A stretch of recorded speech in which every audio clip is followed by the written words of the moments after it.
Okay, for some quick context then for the crowd while we're waiting for people to pull in. The ML whiteboard was originally just an internal, sync for snorkelers to discuss different papers, techniques, and the latest best practices, right, around ML ops, modeling, latest kind of general approaches, system building techniques. So it's really kind of a place for us to nerd out a little bit and to dig a little bit into the literature or recent blog posts that have been out there about what people are thinking about.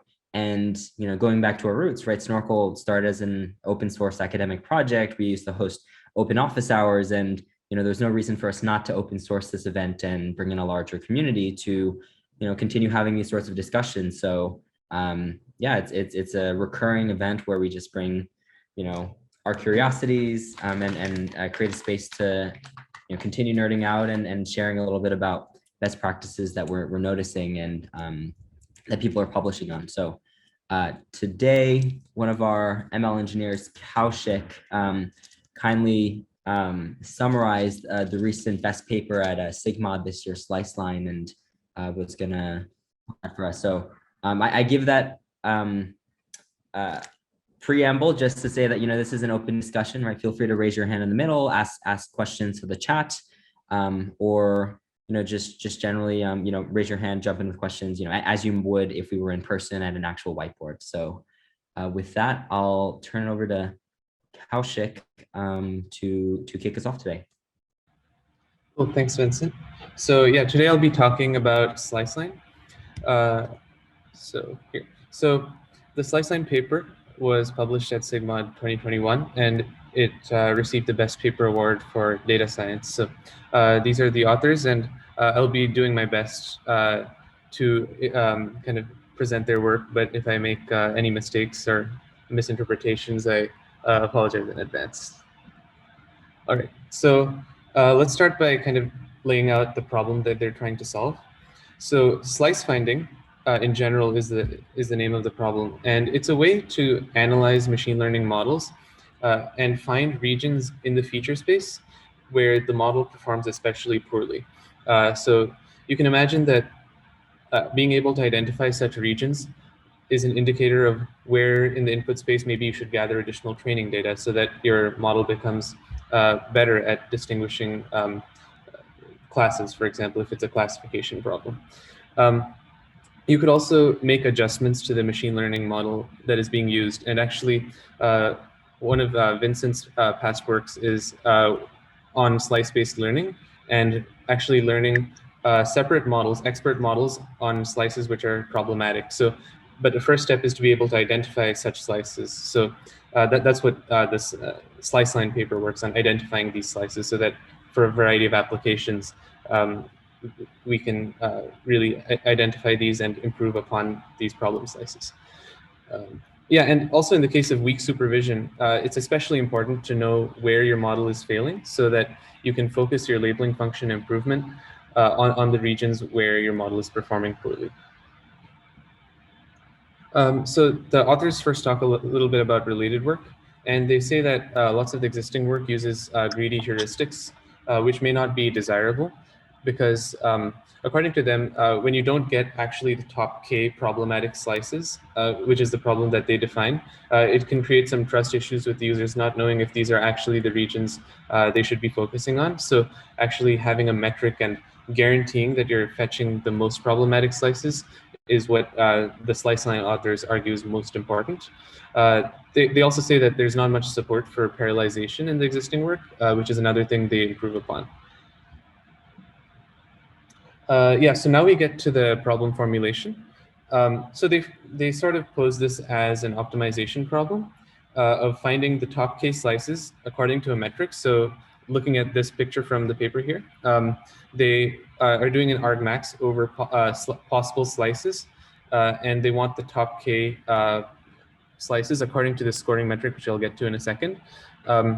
And they also have a constraint though, and this constraint is important. They don't want, for example, a slice with one incorrect data point and nothing else to be returned. They want each slice that is returned in the top K to be of a minimum size, which is important for statistical significance. And they also say that the scores should be greater than 0 for each of these slices. And that's because the slice with every single data point in it, the entire data set, when it's treated as a slice, it actually achieves a score of 0. So if you don't do better than that, then it's not really meaningful. So looking at the slice scoring function in particular, it's a weighted combination of two aspects. Both of these are important for slices. So one of them, and by the way, I'm going to define the concept of a slice more precisely on the next slide. But here, the scoring metric for the slices balances by this parameter, this hyperparameter alpha, which is tunable and settable by the user. One of the terms is the relative error rate within that slice. So the average error rate of the data points contained in that slice divided by the error rate, the average error rate of the entire data set. So how much worse is this slice compared to the rest of the data set? That's what this first term is essentially saying. And the second term is increasing with larger slices. So it favors slices that are bigger because they also have more statistical significance. So that's what these two terms are, and they're kind of controlled, their relative importance is controlled by the hyperparameter alpha, which ranges from 0 to 1. So continuing the problem. Kaushik, I have one Yeah. question. Could you speak a little bit more to what they mean by error rate here with respect to what, ground truth or Yeah. yeah. So I'm actually just about to get to that here. So Oh, sorry about that. no worries. Yeah. Yeah, I'll first define the concept of slices, then I'll talk about the error rate. Yeah, because both of these are needed to understand fully what I said on the past slide. So the concept of a slice is, let's imagine you have a data set with information about people, and you have their age and their eye color, for example. So one example of a slice intuitively is age equals 2 and eyes are black. So that defines a set of data points. These might not be the only two features. So you might have a ton of other data points with other features, but in common, they will have these two attributes, age equals 2 and eyes equals black. And perhaps your model, which is some task we don't really even care about much for this paper, that model may be performing badly on this chunk of data. So that's the definition of one slice, for example. Or another slice is just age equals 2. And the most basic slice is the entire data set. So you can be as specific as you want, but these are all equality constraints. And yeah, in the paper, they actually one-hot encode all of these features. So on the right-hand side is sort of my example data matrix with age and eye color. So the dotted columns kind of represent what would be in your original human readable data set, which is the age as an integer and the eye color as maybe a string or something. But the solid columns here are illustrating how these columns would be represented in the one-hot encoded matrix. So 2 would have a 1 at the second index here, etc. So this is just a standard one-hot encoding. And then slices would be represented as combinations of features. For example, the slice of age equals 1 would just be represented as F1. So basically this column here. A slice corresponding to age equals 2 and eyes equals black would be represented as F2. So F2 here and G1. So these slices can be single features or combinations of features in this one-hot encoded feature space. And now getting to the error vector. Oh, actually, one more point to mention is that if your data was originally continuous, you want to sort of bin your data into categories and then do a one-hot encoding. So you could consider that a limitation, but also if you look at the problem formulation, there's no really good way to do this other than binning. Yeah, and now getting to the error vector. So there's some model that's trained on this data and some ground truth. We don't really see that. All we know is that some loss function was used to generate these error vectors. This might be your validation set, for example. So you ran your model, got some predictions compared to ground truth, and you have these error vectors. You have this error vector for your entire data set. Each data point has an error vector. And yeah, we don't really care about how it was generated, but we use those error values here. So that is essentially the problem formulation. So are there any questions up to this point?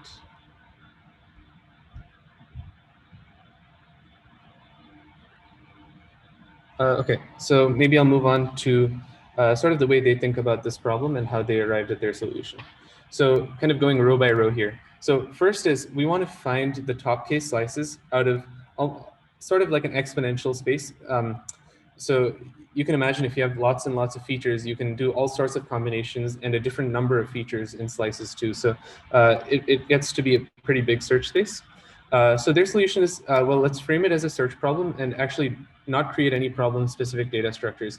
The immediate problem here is that you don't want to actually search over all of these possibilities due to the inefficiency of doing so, and because it's such a large search space. So their answer to that is to prune intelligently. So we don't waste time looking at slices that are guaranteed, for example, to not be in the top K, or valid slices, for example. Like if slices are too small, we should stop looking at them, for example. Then we actually need to find a way to do this pruning. And the way they do this is they harness some monotonicity properties of the search space, and they traverse the search space in a very particular order, such that based on past results, they can prune some children nodes essentially. So based on this order of traversal of the search space, they're able to prune the slices. And I'm going to get to the details of this. And finally, this is still very compute intensive code, so it needs to run efficiently and quickly. They also wanted to solve the parallelization problem. So the solution to this is to use matrix operations to do this entire process of searching, evaluating, pruning, etc. Yeah, so moving on to the search space of possible slices. Let's say A, B, C, D all represent features in the one-hot encoded input data. And let's forget about the issue that we would run into here, which is that you can't have a slice that is F1, F2, for example. You can have F1, G1, for example, but you can't have F1 and F2. You can't have a slice that requires the same feature to be two different values, obviously. So there's that non-overlapping constraint. Let's ignore that constraint here. So A, B, C, D all represent features, one-hot encoded features, and this is what they call a lattice. And at the top, we have the entire data set of the most basic slice with the slice size equal to n, the number of data points, the slice error equaling the total error in the entire data set. And as we move down, these slices become narrower and narrower. So A represents all the slices with that particular feature having the value A. And here it's an AND condition, so we move to AC, just like in this data set. First we were at F1, and then when we move down, we might be at F1 cross G1. So it gets more and more restrictive as we move down the lattice. Yeah, so that's the search space in a nutshell, and I'll keep coming back to this as I go to the next concepts, which are pruning. So there are some key ideas here in the search space that enable pruning, and this allows them to obtain very significant performance improvements, which we'll see in the results later. So one of the ways to do pruning is via size pruning. So the slice size, as I mentioned, is decreasing as you go down the lattice. And that's because the slices are getting narrower and narrower. Intersections of sets essentially become smaller and smaller. And this means that any parent slice which has a slice size, aka number of data points, less than sigma, which is that minimum support constraint that I mentioned in the problem formulation, any such slice and all of its descendants can be pruned away. So let's say A, the slice A has maybe 2 data points when the minimum support threshold is 5. You can prune away A and then everything else with an A in it, because it will only have fewer, and none of those will meet the criteria. The other one, which is a little bit harder, is score pruning. So we can analyze the scoring function, and we can try to put an upper bound on it. And for that, we need an upper bound on the slice error, which we can get reasonably easily. And the other unknown is actually the slice size. And what the solution the authors propose for this is that they find the worst case slice size that kind of maximizes the upper bound, such that whatever S actually happens to be, it will be safe. So they actually do a mini optimization problem here to find the most conservative and safe upper bound.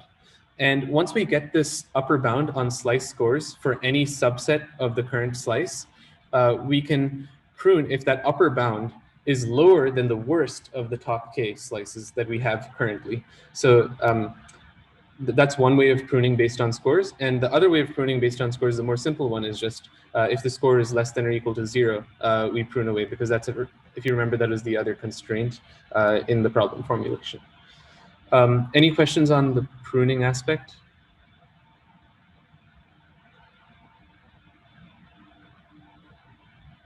Okay, I'll keep moving on then. So this is sort of the intuition behind how this works, the pruning and search space and everything. The way they actually materialize this as actual code is by vectorizing a lot of the concepts we talked about, and using linear algebra to speed up a lot of these tasks. And when you vectorize these sorts of operations, there are libraries that do these sorts of things very fast, also leveraging data level parallelism. So that's the reason, that's the incentive to really vectorize this entire searching process. So just as some examples here, there's a lot more that goes on, but I don't think the details are as important as just the general concept. So for example, slice metrics are obtained via like column sums and matrix products with the initial data matrix. And for evaluation of slice metrics, so one thing to mention is that the way they represent slices in their implementation is via a matrix. And this is the transposed version. So in the transposed version, each column represents a slice, and each row represents whether a feature is present in that slice, or so that's a 1. And if the feature is not present, it's a 0. And the way they actually check whether each data point, so X is the data matrix. The way they check whether each data point is within the slice is by doing this matrix product, and then checking each individual cell of that matrix product against L, the level inside of the lattice. And this is just a taste, so if you don't understand it completely or like why it works, it's fine. But this is just a taste for like the types of operations they're doing. So they compared these values against L, and then wherever it matches, so in this case, L is 2, so wherever it matches, they put a 1. And that now defines which, for each data point, which slices it belongs to. From this matrix, then they go to the slice results by doing these operations. The specific operations aren't that important, but just this is a sample of the types of operations that they are doing. Slice score evaluation, that scoring formula is also vectorizable, thing with the alphas and stuff. So yeah. And the last slide on the algorithm side before I get to the experiments they ran, this is just a brief summary of their algorithm to search through this search space. So first they initialize everything, the one-hot encoded data set. They also start by computing the one single feature slices, so like age equals 1, for example, in that early example. And they also score each of these one feature slices, and they initialize their top k slice maintenance. And then they go level by level of the lattice. Remember that the levels traversing from the top to the bottom allows them to prune most effectively. So they, the way they actually generate the slice candidates for a given layer L is they harness the slice candidates from the previous level and actually do this sort of matrix product with itself transposed. The reason why it works is a little subtle, but this is an idea that they use in order to generate the slice candidates, all using matrices and matrix operations. So this is called pair construction, and it's a lot more than just this step. But before this and after this, they do some pruning, and also they need to do some deduplication. And the reason for this deduplication is if we go back to the lattice structure, you can obtain, let's take ACD, for example. You can obtain ACD with the pair AC and AD, for example. And you'll get ACD. But you could also obtain ACD with AD and CD. That will also give you ACD. So the reason you want to deduplicate is because these will originally be counted as separate slices when they're actually the same slice. Yeah. So once they generate the slice candidates, after pruning them down as much as possible, so you only have to evaluate as few as possible, they will evaluate these slices, and there's a lot of parallelism that can happen here too, task level as well, not just data level. And finally, they update the top case slices, and they keep traversing down the lattice until they hit a user-specified limit on lattice depth, or until they run out of slices to look at. So after this, they just return the top case slices and their associated metrics.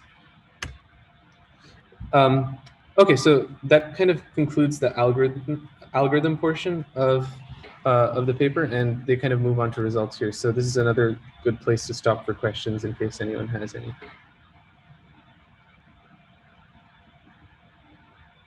Okay, I'll keep moving on then. For the experimental setup, they actually implement this twice with two different programming languages / libraries. And they just wanted to do this to show the generality of this, to show that it's not like overfit for one particular programming language or anything. They also use a ton of different data sets. So for something like slice finding, it's bound to be very data set dependent because the entire pruning process and stuff is very dependent on the properties of the data set itself. So you can see there's a wide variety here in the data sets they've chosen. Salaries is a very small data set, but you can see that they've also used a lot of larger data sets. And this is the number of features in each of the data sets. And this is the number of features after one-hot encoding. So you can see that if some features have a large range of values, even though they don't have a ton of features themselves, the one-hot encoding can really blow it up. And yeah, continuous features are binned first and then one-hot encoded, like I mentioned earlier. Yeah, so looking at the results, this experiment is testing the effectiveness of pruning and deduplication via ablation.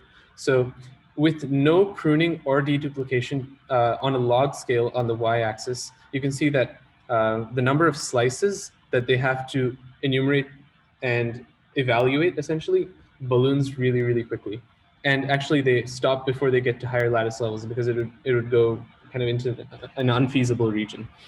You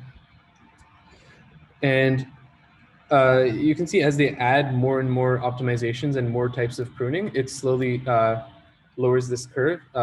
And this is with all pruning, they do orders of magnitude better than if they had no pruning. So that shows that pretty much all of their pruning mechanisms are effective. And on the right side, it's a similar graph, except on the y-axis, you have execution time instead of enumerated slices. It should roughly correspond, and it does, but there is this slight anomaly here, and that could be because the overhead from doing the pruning itself may exceed the gains achieved by pruning. But this is also on one data set, so for larger data sets, maybe all would be significantly lower than the others. So this is data set specific, as I mentioned. And here, on 4 different data sets, each of these lines corresponding corresponding to, they vary the alpha parameter, which is that hyperparameter that you can set. And as expected, decreasing alpha as we go to the right here leads to larger slice sizes, but lower top slice scores. And this is expected because we're changing that trade-off between how statistically significant we want our slices to be versus how much more error rate we want in those slices. So yeah, and changing the support parameters, sigma, has actually less of an impact on the scores themselves because the size of slices is already factored into scoring, but it can actually affect runtime rather significantly because it affects pruning and how much you're able to prune. And finally, they evaluated the end-to-end runtime. And I mentioned that for evaluating the candidate slices and getting their scores, there's different types of parallelism that they can leverage. So data parallel versus task parallel. And they come up with a way to do a hybrid approach between these two. And by controlling a block size, they're able to find something that is in between task parallel and data parallel. So they choose a block size of 16 slices evaluated simultaneously, and they're able to optimize like that. So there's a little bit of optimization on that front. And they also did some tests with really large numbers of rows and high numbers of columns. And my general takeaway from that is nothing too specific other than that runtime is significantly varying depending on the data sets that you're using. So depending on the size of the data set. And that leads to questions like maybe for practicality, you would downsample your data set to get a rough estimate, but a lot quicker. So yeah, so that's almost the end. So just some discussion questions and some thoughts I had. Kind of backing up a little bit, is this the right problem formulation? So they define a very specific problem. They have a metric that they've defined and they optimize it. But is the concept of a slice too narrow perhaps? Because there are only equality constraints within these slices. Maybe do we want to start allowing ranges of values and call those slices? But then the problem gets a little bit more complex and arbitrary too, so it might be harder to scope and solve. But it's something to think about. Is the problem formulation too narrow?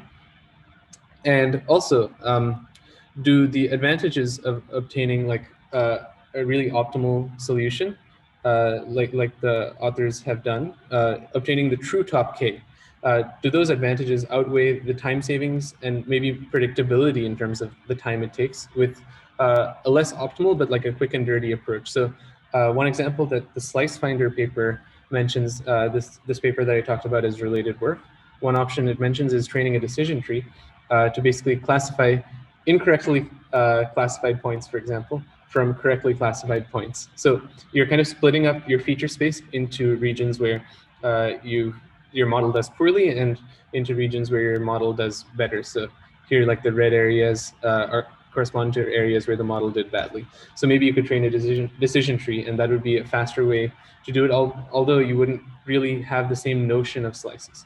So yeah, there are lots of ways to kind of extend this work maybe, and also different approaches, lots of trade-offs to be made between different angles at finding these top case slices.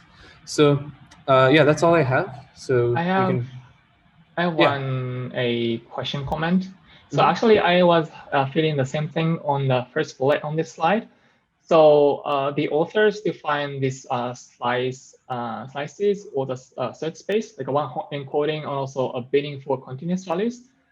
But as you mentioned, we could do like a aggregating those. For example, for ages, we could do like a child and teens and adults and seniors, for example.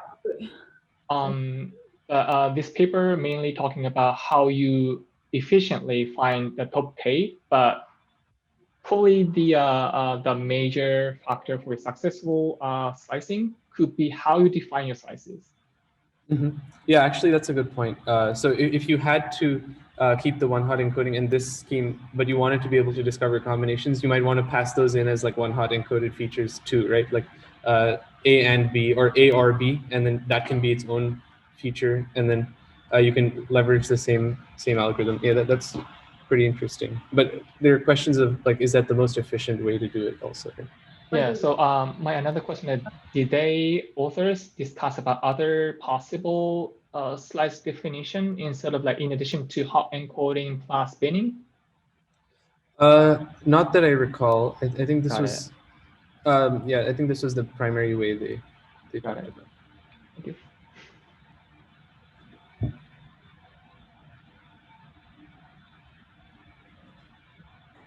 Yeah, I had some similar thoughts about the definition piece. I mean, first of all, this is a really cool approach and very well summarized, Kaushik. So, you know, kudos on the great overview here.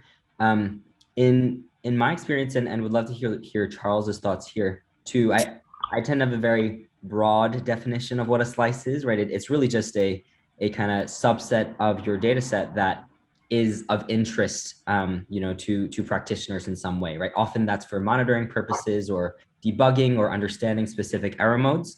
And so because of that broad definition, some of the most interesting slices that we end up caring about are those that are actually not the largest, right? They're actually the smallest one, the small slices that have disproportionate importance in a data set, right? For example, let's consider a self-driving setting where you want to detect objects in the image. presumably, right, detecting, say, bikers is in some view of the world, a little bit more important than, say, detecting, trucks on the other side of the, intersection that, bikers are just much more vulnerable, right, as users, but they might represent a very small proportion of the data set, right? So that would be one slice that you care a lot about monitoring and keeping track of, but, is in a little bit of conflict with the kind of size optimization, term here.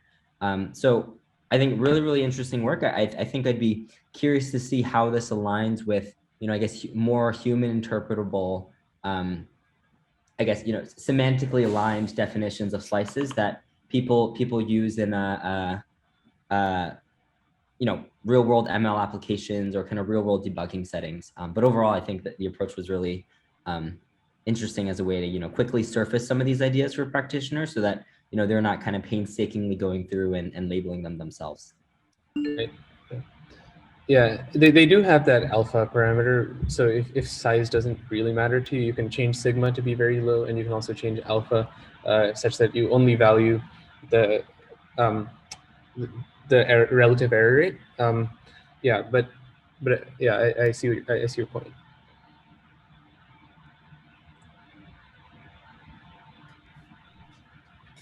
Yeah, in general, I also love this idea of just, building in more ideas for, auto-suggested data exploration or slicing or kind of filtering tools, right, into, presumably some AI ML platform, right? I think there's a lot of utility in just being able to surface more and more of this information to, practitioners in a way that, has the right caveats, of course, but also makes their job a little bit easier, right, when it comes to, hey, where should I focus my attention next, right? That's a big theme that we've been talking about that, right, is a really cool continued direction here. Yeah, and it can be used for human understanding or also even some automated methods. Maybe just kind of brainstorming here, but maybe some automated methods that automatically analyze which slices are doing poorly and increases their importance. Sort of like your work, Vincent, on the expert models within the slices. Yeah, I don't really have much to add to what Vincent says, but I would just reiterate that I think this is a really, really interesting, really cool implementation technique for this, for trying to find the right slices automatically. But often, like Vincent said, the smaller slices might be the most interesting ones because those are the ones that are most difficult to find when you're building test sets and so forth. But there is this tension, right? There is this tension between trying to find the slices that are rare and trying to find slices that can have a large impact on the accuracy of the model. So it's an interesting problem.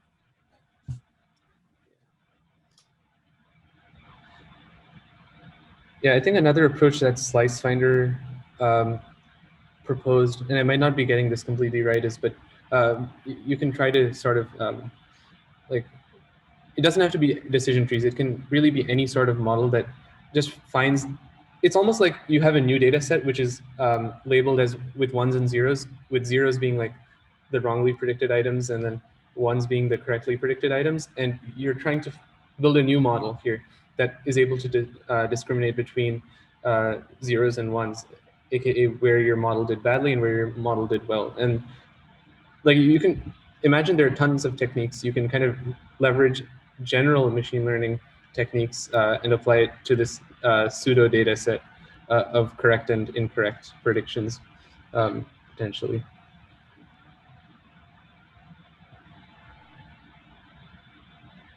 Yeah, totally. I think another thing that they explicitly call out as a potential limitation is just the fact that, hey, they require this one hot encoding, right, for features. I think, extending your point, Kaushik, it'd be interesting to see, hey, are there, maybe slower or other approaches that can take advantage of richer embeddings or features to find slices or kind of surfaces information to users, which maybe don't have the sort of benefits of vectorization or some of the other solutions that you identified in this paper. So I'd be curious for us to continue digging into some of the related work here to see what we can continue learning from this of research. Yeah, I think the one-hot encoding is pretty nice for being able to traverse through that lattice and defining that lattice overall very nicely. But yeah, I agree that maybe that's something you have to sacrifice in order to get more powerful definitions of slices and things like that.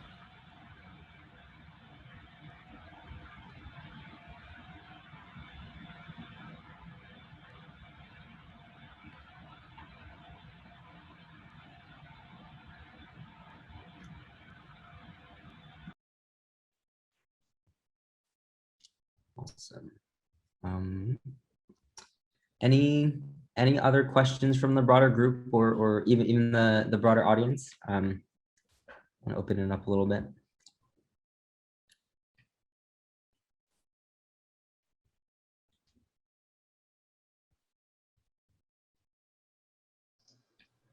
So I have another question. So in this experiment, the authors found the top K slices that are best to their criteria.